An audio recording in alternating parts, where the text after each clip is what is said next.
Hey guys, so today is going to be the start of my April reading vlogs. I just posted my April TBR and I have these 6 books plus Silver in the Wood. I wanted to quickly kind of just go over which books I'm reading for the Magical Readathon, because in that TBR I did mention I am participating in the Magical Readathon, which if you don't know, it is a month-long readathon that is hosted by Book Roast. It basically follows the owls and the newts from Harry Potter, which are like their school exams, and there's one event taking place this month and then another one in the fall, which is going to be the newts. So right now we're doing the owls, and you basically pick which wizarding career you want to go for, and each career has a different level or number of requirements that you have to complete. So I'm going for the Hogwarts professor because it seemed like the most adaptable one, since you can basically choose all the challenges that you wanted to do, and since my TBR was based off of what I chose out of my TBR jar, I wanted to be able to fit them into the Magical Readathon challenges. I have done that. I figured it out. It took me a while because some of these books could fit for different ones. So let me just go through what I'm reading for each of the challenges. So the first one I'm doing is astronomy, which is to read a book at night. I didn't really pick a specific one for that, but that'll be pretty easy. Then the only required course for Hogwarts Professor was Defense Against the Dark Arts, which is to read a book set at the sea or at the water. So for that one, I am doing The Deep by Alma Katsu. Then we have Herbology, which is to read a book that starts with an M. That one, let's see, I chose Miranda and Milan. Then we have, oh, I should have put on my glasses, History of Magic, which is to read a book with a witch. So for that, Phoenix Unbound. Then Muggle Studies, which is to read a book from the point of view of a Muggle. So for that one, My Life in Shambles. Then Potions, which is to read a book under 150 pages. For that one, I'm gonna be reading Silver in the Wood. The last one is Transfiguration, which is to read a book with a shape-shifting character. For that one, I don't 100% know if this fits. You guys can let me know. But I picked Cersei. I'm pretty sure, from what I know about Cersei, she changes men into animals. I think she like turns them into pigs. I don't know if that actually like comes up in the book. You guys can let me know. I don't think any of these other books have shape-shifting. I'm not 100% sure. This one might? I don't know. So if this one does, I can switch these 2 challenges because Cersei's a witch. So I can just make this one the witch challenge and this is shapeshifter challenge. But without reading them, I'm not 100% sure. And then the only one that I couldn't fit into one of the challenges, I mean I could have, but the one left over is The House at the Cerulean Sea. So I might do this one for read a book at night, although I don't think it really matters which one I read at night as long as I complete that challenge. So with that all out of the way, the book that I'm starting today is Phoenix Unbound by Grace Draven. I'm really excited about this. I'm super in the mood for a fantasy romance.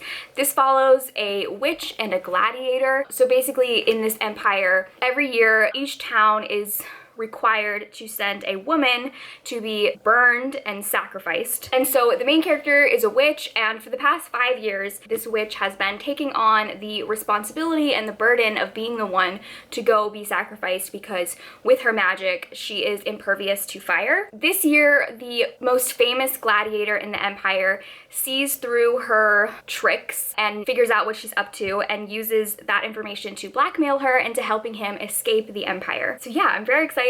This is a romance author that people recommend to me all the time. Very excited to start this.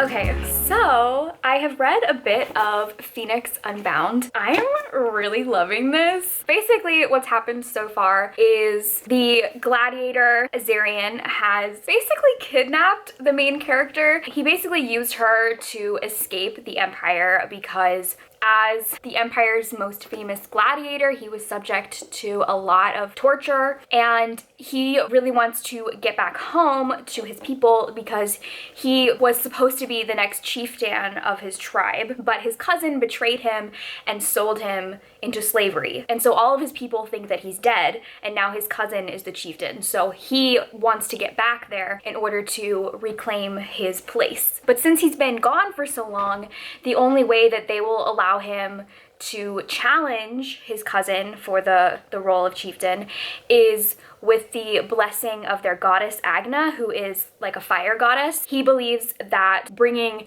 a fire witch home with him will prove that he has the goddess's blessing. So the main character is a fire witch, or she's a witch who is able to wield fire. So he's using her basically to reclaim his place. But she's very much against it because she has a very important role in her town where every year she is the one to be sacrificed so that other girls in the village don't have to be. And the village council is basically forcing her to do it by threatening her family, so she doesn't really have a choice. She's kind of just like the sacrificial lamb of the town. Even though she can wield fire, it comes with a price where she has like burn scars all over her body, and every time she does her sacrifice, she gets more scars. I'm really enjoying it. Most of this book so far, what I've read is them traveling, and fantasy desert travel stories are my favorite. I love just like two characters traveling and like camping places. The number of times the only one bed trope has come up already is a lot. And at one point they had to hide in this like graveyard that was haunted. That was really cool. Yeah, I'm really enjoying this. The banter and the chemistry is so good. It's like, it is enemies to lovers because, you know, like he kidnapped her and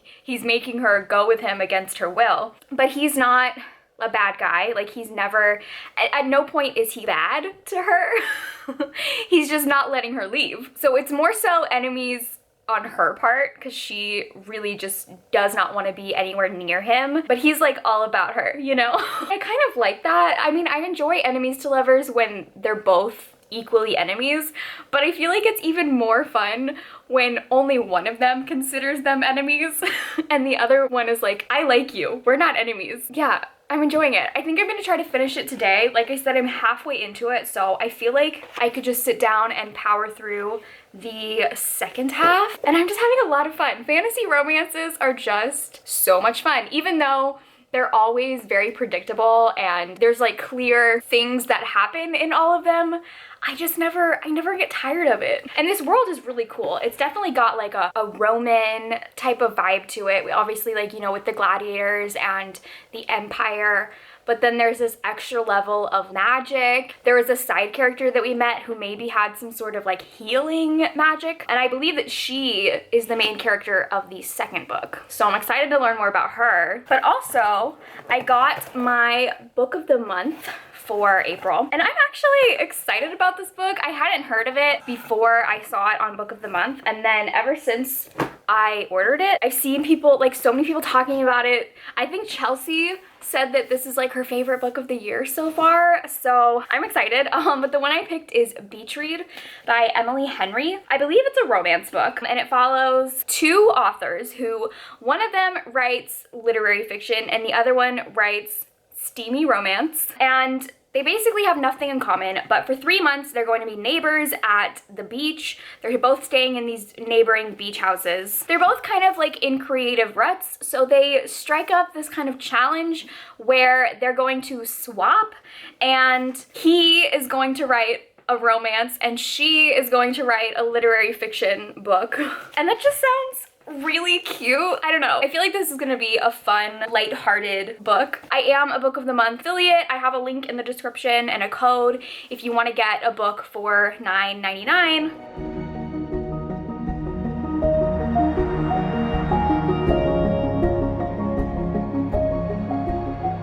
Okay, so I just completed Phoenix Unbound and I really enjoyed this.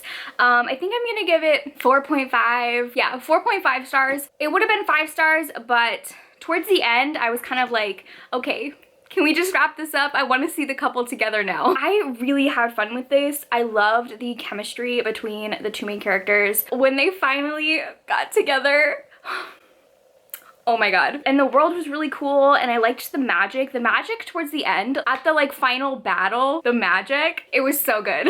And yeah, I'm very excited now to read the sequel, which I think I have an arc of. I'd have to double check, but I'm pretty sure I got an arc of it. It sounds cool because it is going to be the couple. It's following a different couple, but it's like the same world. And I believe that the girl is like a magical healer. I don't actually know if it's magic. Seems like magic to me. And then I think the guy is a shapeshifter. So excited for that. Okay, first book complete. Next, I don't know what I want to pick up next. I'm feeling something short. So maybe Miranda and Milan, or maybe Silver in the Wood. Okay, actually, I lied. I'm not gonna read right now. I'm gonna take a little reading break and I'm gonna watch One Tree Hill, which is my all-time favorite teen drama show ever. But I haven't watched it since I was in high school.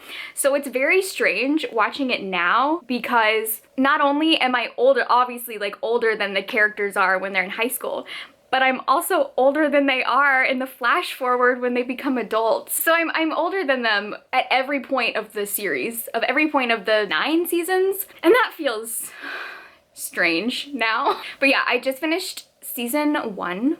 So I'm gonna start season 2, and that's kind of like taken over my life. I'm committed now. I'm locked in for all like 200 episodes. There's a lot. I decided to come read outside because it is so nice out today. I said in my TBR that I thought this was a retelling of The Tempest. It reimagines The Tempest, but it takes place after. So it's like, hello. Hi. You gonna hang out with me? Stop, that's my drink. Look, come here. He totally just ignored me. So I think I'm just gonna read a little bit of this while the sun goes down and it's really nice out.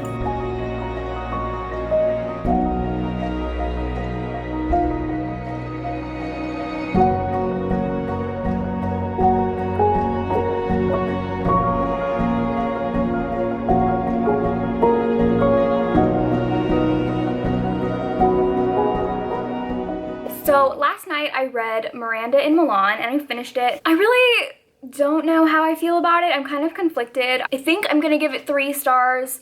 I don't really have much to say about it. It was fine. I liked the romance. It is a female-female romance, and that aspect of it I really liked. But as far as the story, it was fine. I will say that I wasn't the most familiar with the story of The Tempest, and since this is a sequel, it takes place after the events of The Tempest.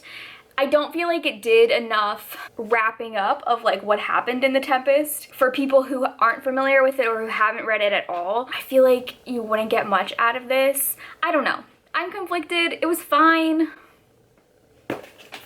Okay, so now I think I'm going to read Silver in the Wood because I'm in the mood for like another short story, and I believe that this one is about 100 pages. And all I know about it is that it might be about fae and like an enchanted forest, and there's a male-male romance in it. That's all I know. I have it on my Kindle, so I'm gonna start that right now. I think I'm gonna go read it outside. I've been really enjoying reading outside because I can't really do that at my apartment, but at my parents' house, they have a really nice yard and it's been really nice out, and I don't know, it just feels good to get outside, especially since I'm not leaving the house ever. I need fresh air every day. So when I've been reading, it's been like my nice outdoor reading time. Okay, so I just finished Silver in the Wood and I think I'm giving it 5 stars. I loved this so much. And you guys were totally right. Everyone who has commented on one of my videos saying that I needed to read this, 100% right. It was so good. It was like, just like the most whimsical, fun, cute, magical story. It's about this guy who, not like 100% clear what he is, but he's some sort of like magical being who has been the caretaker of this enchanted forest, basically. And he lives in this little cottage that no one is able to find unless he wants them to find it. He's like friends with the trees. He has like a tree best friend and a cat. There's this manor that is near the woods, and a new guy moves into the manor who is now like the lord of the manor. and he finds the cottage and they have a romance, and it's just like, oh, it's so good, and the ending was so good. I also have the sequel to this. I have an arc of the sequel. I might read that this month too, because I just loved how this ended. I want to see more of their relationship and their romance. I just loved it. It was such a good short story, and it was short. It was about 100 pages, but I felt like this is why I love novellas so much, because I feel like you don't need 500 pages to tell an incredibly rich story that is heartwarming and lovely, and the writing, like the prose were beautiful. I just loved this. Oh my god, I loved it so much. So this fulfilled the challenge of potions, I believe. I'm already forgetting what all the challenges I was gonna do were. So I have now completed 3 out of my 7 challenges that I need to complete, and I think this is where I'm going to end this reading vlog. I'm very excited to start my next book. I think I'm gonna start The House in the Cerulean Sea, which I'm just hoping is such a fun, magical story. I've heard really good things about it, so you'll have to wait for my next vlog to hear about that one. Thank you guys for watching, and I will see you in my next video. Bye!